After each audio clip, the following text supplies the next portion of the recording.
Hello everyone, and welcome back to Conspiraseed.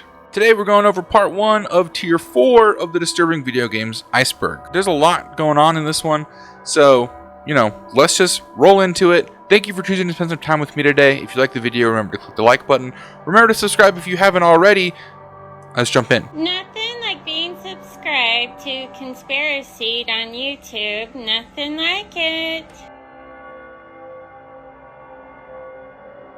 Paranoiascape is a pinball game developed by Matilda Studios Japan and released for the PlayStation in Japan only. It, however, is played from the first-person perspective, and it's considered one of the most insane, mind-screwing, inducing games ever made. For reasons unexplained within the game, you are now in hell, and the environment is coated with flesh and random organs, such as eyes and walls, and floors carpeted with gaping mouths. There are demons and all sorts of undead roaming around as well, but luckily you're accompanied by a pair of skeletal imps armed with bone paddles with a bouncing ball of flame in front of you. This is the ping pong aspect. While controlling your character, you can also control the skeletons to send the ball at obstacles. So you are controlling someone who is in hell and also playing ping pong with two imp skeletons. Realistically, talking about this just sounds crazy and it doesn't really do it justice, so here's a little bit of gameplay for you so you can see kind of what it's about.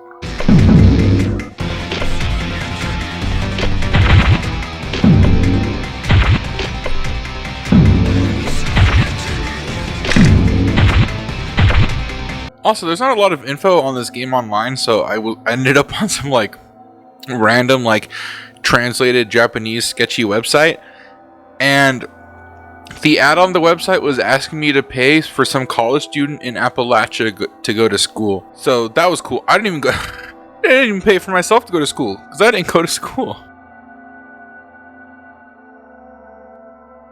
Ironically, I actually first heard about this game 3 days ago when I watched a video from BeamBuddy called Darkwood, the most disturbing game you've never played. His video is an in-depth 1 hour and 40-minute breakdown including plot and everything you could hope for in a video essay. So I've linked his video in the description if you're interested in hearing more about this game without actually playing it. Anyway, Darkwood is a survival horror game that's developed and published by Acid Wizard Studio.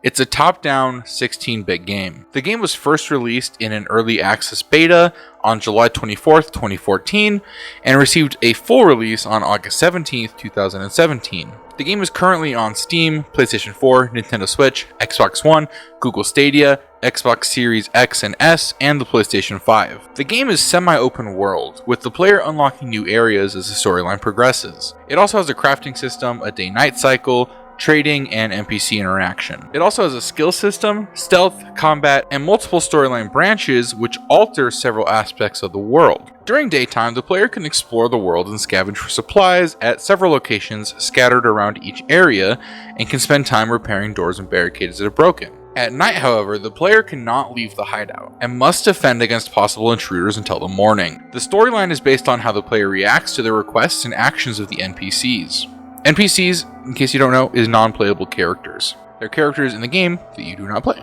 NPCs. Aiding different NPCs will lead to different endings, and sometimes influence subplots relating to several other NPCs. There's a twist fairly early on that fully plays out near the end of the game, but I'll either let you play it for yourself or watch the video I referenced.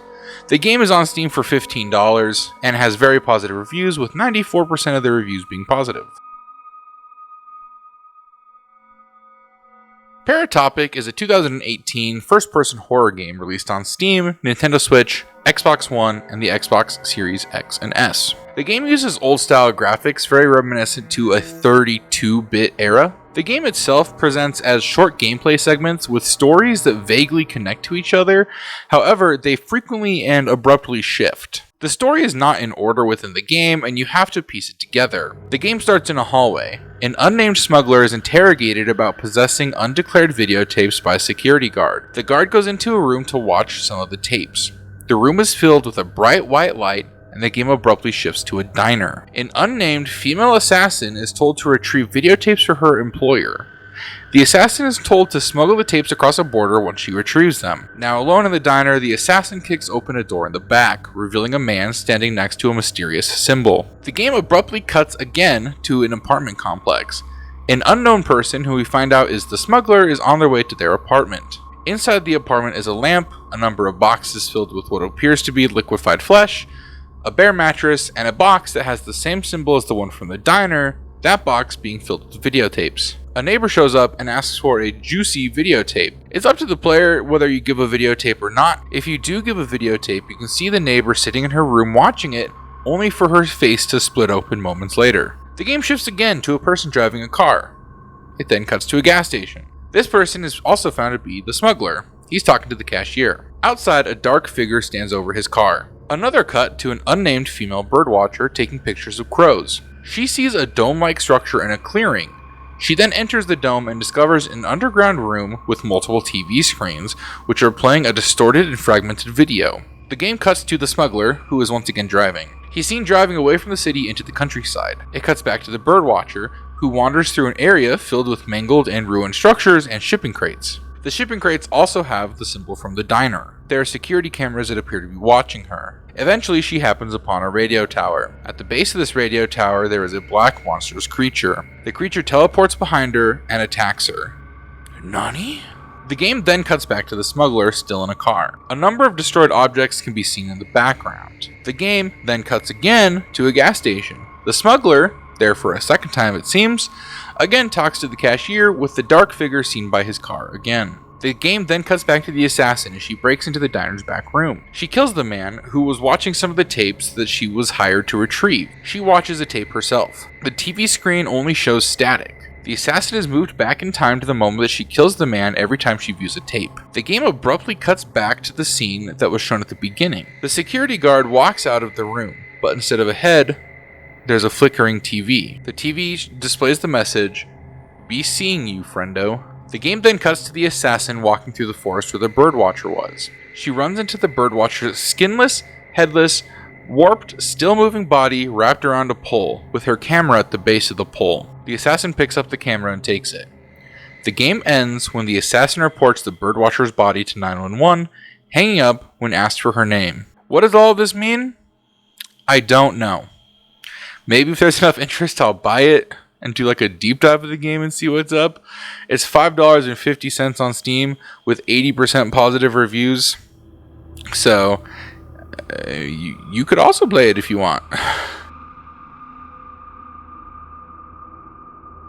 Anatomy is a short game you can find on itch.io. It's a low-res indie game made by Kitty Horror Show. I found the website and a Reddit review, and I used both of them for this, so bear with me. The game is $2.99, and according to their Reddit review, takes about 30 minutes to complete. Also, according to their review, it really messes with your head during that 30 minutes. You play as a voiceless person who is wandering around an abandoned house searching for audio tapes that give you the game's exposition. The game has a low render and draw distance, but the tapes aren't hard to find. When you find one, you listen to it in complete darkness, and as the Redditor puts it, try not to crap yourself from expecting something to leap out of the darkness at you. The game appears to be visually dark and glitchy on purpose. The Redditor said that they got a backroom vibe from the house, in the sense that the layout makes less and less sense as you go through and things appear to be constantly changing. The game is made to be played multiple times, because each playthrough only lasts about 5 minutes. The game gets more and more messed up as you play it multiple times. The Redditor ends the review with, quote, "Not to brag, but very few games actually get under my skin. But Anatomy managed it. It's quick, it's cheap, and it will absolutely ruin your mind." Like I mentioned earlier, you can find it on itch.io. I'm not able to find it on Steam or anything. It's $2.99 if you want to try it out. I'll put the link in the description.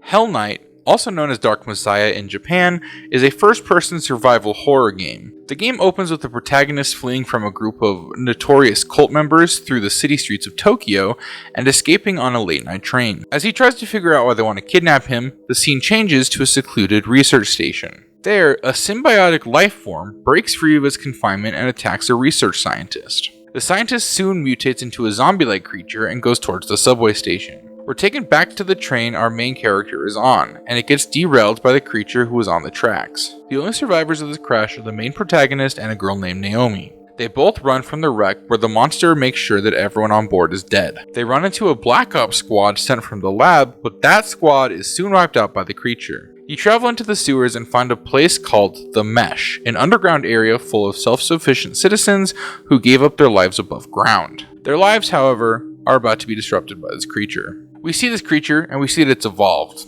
It now has an exoskeleton, and it's significantly faster. This group attempts to find a safe way to the surface. Along the way, you can meet and recruit several people as companions. As far as I can tell, that's the end of the first chapter, but there are multiple chapters, and how you play them will influence how your game ends. I can't find the game anywhere, so maybe a YouTube playthrough is your best bet. Michigan Report from Hell is a game developed by Grasshopper Manufacture. It's been described as both an adventure and a survival horror game. You take the role of a TV crew cameraman. The game is split into levels called scenarios, with the player able to save between each scenario. The player, as the cameraman, is limited on interaction and movement through the city streets and building interiors. You focus the camera on different in-game elements, give instructions to the reporter, solve puzzles, and you can kick objects. Some enemies can be killed by solving puzzles, while others have to be avoided by warning the reporter. The reporter can die during a level. If this happens, it skips a section of the game and replaces the reporter with one of 7 others. The cameraman has a limited amount of film for each level, which is used to capture different scenes. This is starting to sound a lot like Content Warning, if you ever played it. I played Content Warning a lot a couple weeks ago. The scenes fill up meters for suspense, erotic, or immoral, with the final point total in each meter determining the ending. The game ends if the cameraman is killed or if the cameraman runs out of film, forcing you to start from the beginning of that scenario again. That's the end of part 1 of tier 4 of the Disturbing Video Games Iceberg. Again, if you liked the video, please give it a thumbs up. If you haven't already and you would like to, please subscribe. Thank you for choosing to spend some time with me today, and I'll catch you in the next one.